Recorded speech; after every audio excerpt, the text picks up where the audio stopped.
আসন্ন টি-20 বিশ্বকাপ থেকে বাংলাদেশ আনুষ্ঠানিকভাবে বাদ পড়ার বিষাদময় দিনে দেশের ক্রিকেট ভক্তদের বড় এক চমক দিয়েছে বাংলাদেশ ক্রিকেট বোর্ড।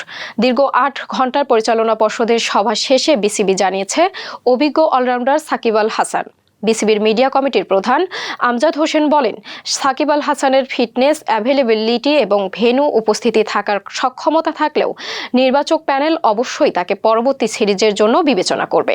তিনি জানান, সাকিব নিজেও দেশের হয়ে খেলতে আগ্রহী এবং হোম ও অ্যাওয়ে উভয় ফরম্যাটেই তাকে পাওয়া যাবে।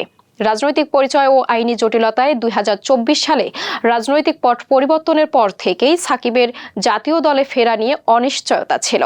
সাকিব সংসদ সদস্য হওয়ার পাশাপাশি তার নামে হত্যাসহ একাধিক মামলা রয়েছে। বিসিবির পরিচালক আসিফ আকবর স্পষ্ট করে বলেছেন, সাকিব সাবেক সংসদ সদস্য নাকি অন্য কিছু সেটা আমাদের বিবেচ্য নয়। আমরা খেলোয়াড় সাকিবকে চাই। টি-20 বিশ্বকাপ থেকে বিদায়ের ব্যর্থতা ঢাকতেই কি সাকিবের এই নাটকীয় ফেরা?